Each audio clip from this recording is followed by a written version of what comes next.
అందరికి నమస్కారం. నేను శిరీష. ప్రస్తుతం మనతో పాటు ఉన్నారు తంత్ర జ్యోతిష్యులు, జ్యోతిషరత్న, జ్యోతిష సామ్రాట్ చింతరపు మందరరావు గారు. గురుతో మాట్లాడుతారు. నమస్కారం గురుగారు. మాతృదేవ భవ, పితృదేవ భవ, ఆచార్య దేవ భవ. ఓం నమో మాందేశ్వరాయ నమః. అందరూ బాగుండాలి, అందరికీ మంచి జరగాలి. గురుగారు, ఈ మే మాసంలో కుంభరాశి వారికి ఎలా ఉండబోతుందంటారు? ఎలాంటి జాగ్రత్తలు తీసుకుంటే కలిసి వస్తుందంటారు ఈ మాసం? ఈ 2026 సంవత్సరం మే మాసం కుంభరాశి వాళ్లకు మాస ఫలితాల్లో భాగంగా ఎలా ఉంటుందో చెప్పుకునే ముందు ఈ కుంభరాశి యొక్క ప్రత్యేకతలు ఏదైనా కొంచెం మనం చెప్పుకున్న తర్వాత మాస ఫలితాలకు వెళ్దాం. కుంభము అంటే కుండ, ఒక కలశము అని అర్థం. మరి ఈ కుంభరాశి చాలా రహస్యమైన రాశి. 12 రాశుల్లోకి సీక్రెట్ అనేది ఎక్కడైనా ఉందంటే కుంభరాశిలో ఉంటుంది. మరి ఈ కుంభరాశి వాళ్ళు ఏది బయట పెట్టరు, చెప్పరు. వాళ్ళు చెప్పాలనిపిస్తుంది చెప్తారు, లేదని చెప్పరు. ఇదే వీళ్ళకు ప్లస్, ఇదే వీళ్ళకు మైనస్. ఇంట్లో వాళ్ళకి చెప్పాలి, బయట వాళ్ళు చెప్పాల్సిన అవసరం లేదు. ఇంట్లో వాళ్ళు కూడా చెప్పకుండా చేస్తారు కాబట్టి వీళ్ళకి సమస్యలు వస్తాయి. తల్లిదండ్రి, తమ్ముళ్ళు, అన్నలు, అక్కలు, చెల్లైతే కొంతవరకు అడ్జస్ట్ చేసుకుంటారు. కట్టుకున్న జీవిత భాగస్వామి అయితే అర్థం చేసుకోదు. అంటే నాకు కూడా చెప్పకుండా ఉంటే ఇంక నువ్వు ఎవరు చెప్తావు అని. కానీ వీళ్ళకి ఇష్టం ఉండదు. మ్యారిటల్ లైఫ్లో అదే డిస్టర్బెన్స్ వస్తుంది. ఈ కుంభరాశి అనేది లాభస్థానము, కాలపురుషుడికి లాభస్థానంలో ఉంటుంది. ఈ కుంభరాశికి పట్టుదల ఎక్కువ. కుంభము అంటే కుండ అని అర్థం. మన శరీరంలో కుండ ఎక్కడ ఉంటుంది? కడుపే ఒక కుండలాగా ఉంటుంది. అందుకే కుంభించడము అంటారు. పూరకము, రేచకము, కుంభకము అంటారు. మెడిటేటర్స్ అంతా దీంట్లోనే పుడతారు. ఎక్కువగా ఈ ప్రాణాయామాలు, ఈ ఆనాపానసతి, ఇంకేదో ఉచ్ఛ్వాస నిశ్వాసలు, ఇవన్నీ సంబంధించినటువంటి ప్రాక్టీస్ చేసే వాళ్ళంతా కుంభరాశి ప్రభావం ఉంటేనే చేయగలుగుతారు, లేదంటే చేయలేరు. దీనికి అధిపతి శనేశ్వరుడు. ఓపిక ఉండాలి ఇవన్నీ చేయాలంటే. ఆ ఓపిక కూడా ఈ శనేశ్వరుడు ఇస్తారు. అదేవిధంగా ఈ కుంభరాశి 11వ రాశి కాబట్టి స్నేహితులను సూచిస్తుంది, నమ్మకస్తులను సూచిస్తుంది. స్నేహితుల ద్వారా మోసపోయేందుకు అవకాశం ఎక్కువ. ఇట్లా వీళ్ళకు ఎవరికి చెప్పకుండా చేసి నష్టపోతూ ఉంటారు, అంటే మోసపోతూ ఉంటారు. ఈ రాశి కుంభము అంటే కుండ కదా. ఇప్పుడు ఏనుగు కుంభస్థలం అంటారు, ఆలయ కుంభాభిషేకం అంటారు. ఆలయాన్ని కుంభాభిషేకం కంపల్సరీ చేస్తారు. కాబట్టి వీళ్ళు ఈ ఏనుగు కుంభస్థలం పైన ఊరేగుతున్నటువంటి దేవత ఉత్సవంలో పాల్గొనొచ్చు, ఆలయ కుంభాభిషేకంలో పాల్గొనొచ్చు, వర్షంలో కుండలు పెట్టి ఆ నీళ్లు కుండలో పడిన సేవ్ చేసి వీళ్ళు తాగొచ్చు. వీళ్ళు యాక్టివ్ అవుతారు. కుంభకోణం అనే ఊరు తమిళనాడులో. ఆది కుంభేశ్వర స్వామి అని ఒక ఆలయం. ఆ ఆలయాన్ని తరచు వెళ్ళి రావచ్చు. మట్టి చెంబు కుండలాగా చిన్నది ఉంటుంది, దాన్ని ఇంట్లో పెట్టుకుని దాంతోనే నీళ్లు తాగడము, దాంతోనే మజ్జిగ తాగడము, దాంతోనే అన్ని తాగేవన్నీ దాంతోనే తాగడం చాలా మంచిది. వీళ్ళు పెట్టుకున్నటువంటి తాగేటువంటి బిందె కూడా మట్టి కుండలో పెట్టి తాగడం, ఇంట్లో అలవాటు చేసుకోవడం చాలా మంచిది. ఇవన్నీ ఫాలో అయితే వీళ్ళకి చాలా వరకు వ్యతిరేక ఫలితాలు నశిస్తూనే ఉంటాయి. కాబట్టి వీళ్ళు అవసరము ఇంట్లో మాత్రం అన్ని చెప్పి చేయడం చాలా మంచిది. ఇప్పుడు కొంతమంది ఉంటారు, పోలీసులు ఎంత వేధించినా, ఎంత కొట్టినా, తిట్టినా, కరెంటు పెడితే కూడా చెప్పరు. వాళ్ళ కుంభరాశి వాళ్ళు. ఎందుకంటే వీళ్ళకి ఆ కెపాసిటీ బై బర్త్ వచ్చేస్తుంది. కుండలో నీళ్లు పోస్తారు కదా, అట్లా వీళ్ళు పోలీసులు కూడా ఈ విధంగా చెప్పని వాళ్ళకి ఏం చేస్తారు, కడుపు నిండా బిర్యానీ పెడతారు, దాహం వేస్తే నీళ్ళు ఇవ్వరు. ఆ దాహాన్ని తట్టుకోలేక వాళ్ళు నిజం చెప్తారు. ఇంక వాళ్ళు కొట్టి టైం వేస్ట్ అని తెలుసు వాళ్ళకు. బాగా మంచి మసాలా ఫుడ్ పెట్టేసి నీళ్ళు ఇవ్వకపోతే ఆ నరకం అంతా ఇంత కాదు. అట్లా కుండలోకి నీళ్లు, కడుపులోకి నీళ్ళు పోకపోతే ఎవరు బతకలేరు. ఈ కుంభరాశి 2వ రాశి మీనరాశి. మీనరాశి జలరాశి. తిండి అనే చోట నీళ్ళు ఉంది కాబట్టి వీళ్ళు నీళ్ళు తాగే మెడిటేషన్ చేస్తారు. ఋషులంతా కూడా ఒక నీటి కుంటుంటే ఆడబెట్టుకుని పక్కన ఆశ్రమం కట్టుకునేస్తారు. నీళ్ళుంటే చాలు. జమన్ స్నానం చేసుకుంటారు, తాగుతారు, మెడిటేషన్ చేసుకుంటారు. వీళ్ళకి 2వ రాశి మీనరాశి కాబట్టి అది వీళ్ళకి ప్రత్యేకత. ఇప్పుడు ఈ మాసం వీళ్ళకి ఎలా ఉంది చూద్దాం. రాశిలో రాహు ఉన్నాడు, 2వ ఇంట్లో శని, 3వ ఇంట్లో కుజుడు, 4వ ఇంట్లో రవి బుధులు, 5వ ఇంట్లో గురు శుక్రులు, 7వ ఇంట్లో కేతు. ఈ రాహు వచ్చేకాడికి డ్యూయల్ ప్లానెట్. అంటే 2 రకాల ఆలోచనలు చేపిస్తాడు. మంచి ఆలోచన చేస్తాడు, చెడు ఆలోచన చేస్తాడు. చెడు వైపు ఎక్కువ మొగ్గలు చేస్తాడు. రాహు అంటే మోసం అని ఇంతకుముందు కొన్ని వీడియోలు చెప్పాను. ఆ గ్రహం ఏమైనా రాశిలో ఉంటే ఏమవుతుంది అంటే చెడు ఆలోచనలు ప్రేరేపింపు చేయడానికి డ్యూయల్ రోల్ అంటారు చూడండి. ఒకే వ్యక్తి ఇద్దరులాగా మంచి ఎక్కువ చెప్పి చేసేటప్పుడు చెడు ఎక్కువ చేపిస్తాడు. అంటే చెప్పేదానికి చేసేదానికి సంబంధం ఉండదు. అన్నీ చెప్తాడు, వాడు చేసేవన్నీ మోసాలే అంటూ ఉంటారు. అట్లా చేపిస్తాడు. అంటే ఇప్పుడు ఈ రాశి వాళ్ళు అలాంటి వాళ్ళని నేను చెప్పడం లేదు, ఈ గ్రహ ప్రభావం అలా ఆలోచింపజేస్తుందని చెప్తున్నాను. కాబట్టి కేర్ఫుల్గా ఉండాలి. అంటే ఈ రాహు అంటే కన్నింగ్, కన్నింగ్ అంటే మోసము. ఈ రాహు అంటే వ్యామోహము. ఇప్పుడు ఆశ, కోరిక, మోహము, వ్యామోహం, వీటన్నిటిని దాటిపోయేది వ్యామోహం. అంటే ఒక చిన్న విషయానికి ఎంత దాకైనా వెళ్ళేదే వ్యామోహం. ఇప్పుడు నాకు కావాలంటే నేను ఏమైనా చేస్తే నేను సాధించుకునే వరకు అంటారు, అది వ్యామోహం. పరిధులు దాటి అది మళ్ళీ చిన్న విషయమే, దానికోసం యుద్ధాలనే చేస్తారు. అంటే వ్యామోహం ఎక్కువ ఉంటుంది. అంటే నాకు అది కోరుకున్నది కావాలి అంతే, దాన్ని వ్యామోహం అంటారు. లేకపోతే సర్దుకోను, నేనేందుకు సర్దుకోవాలి, దాని ఎంత విధ్వంసాలను జరగని, అది రాహు యొక్క సైకాలజీ.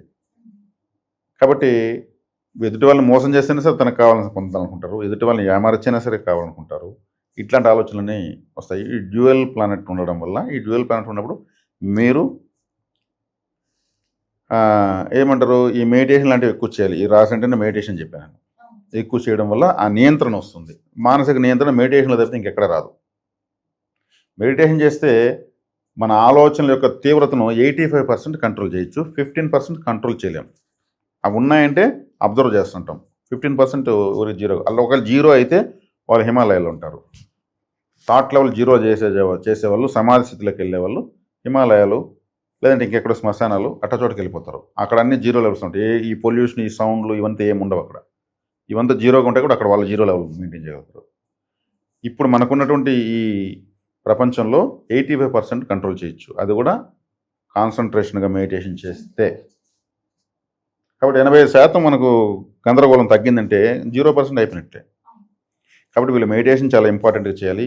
పడుకునేటప్పుడు నిద్ర లేవగానే ఇష్టదైవాన్ని, కులదేవతను తలుచుకుంటూ లేయాలి, తలుచుకుంటూ పడుకోవాలి, అలవాటు చేసుకోవాలి. అదేవిధంగా 3వ ఇంట్లో కుజుడు ఉన్నాడు, బ్రదర్స్ అండ్ సిస్టర్స్ అనేటువంటి స్థానంలో. కుజుడు ఈ రాశికి మంచివాడు కాదు, వాళ్ళతో గొడవలు వచ్చేందుకు అవకాశం ఉంది. కేర్ఫుల్గా ఉండాలి. చేసే ప్రయత్నాలు హార్ష్గా చేస్తారు. ఇక్కడ వచ్చేకాడికి మరీ ముఖ్యంగా ఆడవాళ్ళు అయితే కుంభరాశిలో పుట్టిన వాళ్ళు, భర్తకారకుడు కుజుడు స్వస్థానం పట్టాడు కాబట్టి కొంచెం ఆయన వేగంగా వెళ్ళేదానికి, వేగంగా స్పందించేదానికి, గొడవలు తెచ్చుకోవడానికి అవకాశం ఉంటుంది, స్నేహితులు నమ్మి మోసపోయేదానికి అవకాశం ఉంటుంది. ఇక 5వ ఇంట్లో గురువు ఉన్నాడు, గోచరిచ్చే గురువు మంచివాడే, 5వ ఇంట్లో నుంచి రాశిని చూస్తాడు కాబట్టి వీళ్ళకి ఈ నియంత్రణ దొరుకుతుంది. శుక్రుడు 5వ ఇంట్లోకి వెళ్ళాడు. శుక్రుడు 5వ ఇంట్లో ఉన్నప్పుడు ఏమంటే జాలీ, ఎంజాయ్ చేస్తారా. శుక్రుడు 5వ ఇల్లు అంటేనే ఉల్లాసము, ఉత్సాహము. సినిమా రంగం అంతా 5వ స్థానమే. సినిమా కారకుడు శుక్రుడే. ఎవరికైతే జన్మజాతం 5వ ఇంట్లో శుక్రుడు ఉంటారో ఇంకా వాళ్ళు సినిమా ఫీల్డ్లోకి వెళ్ళిపోతారు, వాళ్ళకి వద్దన్న అవకాశాలు వస్తాయి. రజనీకాంత్కి 5వ ఇంట్లో శుక్రుడు, ఆయన సౌత్ ఇండియా సూపర్ స్టార్ అయినాడు. కాబట్టి ఆయనకి ఆ గ్రహ ప్రభావం వల్ల ఆయన అయినాడు. అట్లా ఇప్పుడు వీళ్ళు 5వ స్థానం అంటే ఎంటర్టైన్మెంట్ అని అర్థం, అవసరాన్ని మించి ఆనందపడ్డము. ఈడ వచ్చేకడికి రాహు రాశిలో ఉన్నాడు. రాహు అంటే ఏమి వ్యామోహము. 5వ ఇల్లు వచ్చేకడికి ఎంటర్టైన్మెంట్, అక్కడ శుక్రుడు, ఇక్కడ రాహు. వీళ్ళకి ఆనందానికి హద్దులు ఉండదు. 5వ స్థానం అంటే ప్రేమ. ఈ ప్రేమలు, అబ్బాయిలు అనుకుంటే అమ్మాయిలు పడ్డం, అమ్మాయిలు అనుకుంటే అబ్బాయిలు పడ్డము, అవంతా ఇప్పుడు ఎక్కువ ఉంటాయి. మరి అబ్బాయిలు అమ్మాయిలు పెళ్లి కాలేదు, మరి పెళ్ళైన వాళ్ళ పరిస్థితి ఏమంటే వీళ్ళు ఎంటర్టైన్మెంట్ అంటే సినిమాలు, ఇంకేదో విహారయాత్రలు, ఇట్లాంటివన్నీ ఎంజాయ్ చేస్తారు. ఏదో ఒక విధంగా సంతోషం పడతారు. ఒకవేళ సంతోషం దొరకలేదంటే దానికోసం ఏమైనా చేస్తారు. రాహు లగ్నంలో ఉన్నాడు కాబట్టి, రాశిలో ఉన్నాడు కాబట్టి. రాహువుకి ఉన్నంత ఖర్చి బుద్ధి ఇంకా ఏ గ్రహానికి లేదు. ఏ గ్రహమైనా సరే లేకపోతే పోయింది, మనం ఇంకో పని చూసుకున్నాం. రాహు అట్లేదు, సప్త సముద్రాల అవతల వరకన్నా పోయేసి ఓ ఎర్రగడ్డ ఉల్లిపాయ పొట్టును ఎత్తుకొస్తాడు కావాలంటే. నాకు కావాల్సింది, నాకు విలువైంది అని, అటువంటి ప్లానెట్. ఇక 4వ ఇంట్లో రవి ఉన్నాడు. ఈ రవిగ్రహం 7వ ఇంటి వాడు. 7వ ఇంట్లో 4వ ఇంట్లో ఈ రవి ఈ రాశికి మంచివాడు కాదు కాబట్టి మంచిది కాదు. కాబట్టి గోధుమల దానం చేయాలి. గోధుమ పిండితో చేసిన చపాతీలు, పూరీలు, గోధుమ పాయసము, గోధుమ రవ్వతో చేసిన ఉప్మా లాంటివి దానం చేయడం మంచిది. ఆదివారము శుక్రహోరలో కానీ, శుక్రవారం రవిహోరలో కానీ చేస్తే మంచిది, ఎందుకంటే వృషభ రాశిలో ఉంది కాబట్టి ఈ రవిగ్రహానికి గోధుమలు దానం చేయాలి, కుజగ్రహానికి కందులు దానం చేయాలి. ఇప్పుడు ఒక ప్రత్యేకమైన పరిహారం ఉంటుంది, వినడానికి ఫన్నీగా ఉంటుంది కానీ చేయొచ్చు. ఇప్పుడు నేను ఏ గ్రహం అయితే బాగలేదో ఆ గ్రహానికి సంబంధించినటువంటి క్లాత్ ముక్కలు కత్తిరించి పారేయమంటున్నాను, లేదా ఎవరికైనా దానం చేయమంటున్నాను. ఏదైతే గ్రహం వ్యతిరేకంగా ఉంటుందో ఆ గ్రహానికి సంబంధించినటువంటి లోదుస్తులు వేసుకోవచ్చు, అండర్వేర్స్ బనీన్స్ వేసుకోవచ్చు. దానికి ప్రాధాన్యత తగ్గించి తక్కువ స్థాయి ప్రాధాన్యత ఉన్నటువంటి విధంగా వాడచ్చు. ఏ గ్రహం బాగుంటుందో అది పైన కనిపించే విధంగా ఎలివేషన్లు వేసుకోవచ్చు. బాగుండే గ్రహంది ఇది ప్రాక్టికల్గా చూడడం జరిగింది. కాబట్టి వీళ్ళు రెడ్ కలర్సు, ఆరెంజ్ కలరు వీళ్ళు లోదుస్తులుగా వాడచ్చు, లేదంటే కత్తిరించి నీళ్ళ కలపచ్చు, దానం ఇవ్వచ్చు. తత్సంబంధమైన ఆహారము దానం ఇవ్వచ్చు. ఈ రెడ్ ఆరెంజ్ కలర్ వీళ్ళు తగ్గించాలి. రెడ్ కలర్ జ్యూస్లు ఉంటాయి, ఏదో స్టింగ్ అని ఏదో ఉంటాయి, అవన్నీ కుజుడు. అదే ఆరెంజ్ కలర్లో ఏముంటుంది, ఆరెంజ్ జ్యూస్ ఉంటుంది, ఇంకా రకరకాల జ్యూస్లు అంతా ఉన్నాయి, జ్యూస్లు ఫ్రూట్స్ అంతా ఉన్నాయి. ఆరెంజ్ ఫ్రూట్స్ ఉన్నాయి, పప్పాయ ఉంటుంది, ఇంకా కొన్ని ఫ్రూట్స్ అంతా ఉంటాయి అట్లాంటివి. మ్యాంగో ఉంటుంది, కొన్ని రకాల మ్యాంగోస్ ఉంటాయి. ఇట్లా పెద్దగా తినకూడదు. అవి కానీ తీసి ఎవరికైనా ఇవ్వచ్చు, తింటారు వాళ్ళు హ్యాపీగా. తిని వాళ్ళ కడుపులోకి వెళ్ళి రక్తంగా మారుతుంది కదా, వాళ్ళకి నవగ్రహాలు కూడా ఏదో గ్రహం యాక్టివేట్ అవుతుంది కదా ఫుడ్ వల్ల. అందుకే దానాల్లో ఇచ్చే ఫుడ్, దానంగా ఇచ్చే ఫుడ్లో మనకు ఫలితం గ్రహం నివర్తవుతుంది. వాళ్ళకి ఇస్తే వాళ్ళకు కొంత ఎనర్జీ వస్తుంది, అక్కడ గ్రహం ఆ గ్రహం వాళ్ళకి యాక్టివేట్ అవుతుంది. ఇప్పుడు రవి గోధుమలు ఇస్తే అతనికి రవి గ్రహం యాక్టివేట్ అవుతుంది, అక్కడ ఆకలి తీరడం ద్వారా. ఇక్కడ రవి గ్రహము మనకు వ్యతిరేకం ఉంది, అక్కడ ఒక చోట అనుకూలం చేసాము, ఇక్కడ ఇతనికి అనుకూలం అవుతుంది, వ్యతిరేకం కోల్పోతుంది.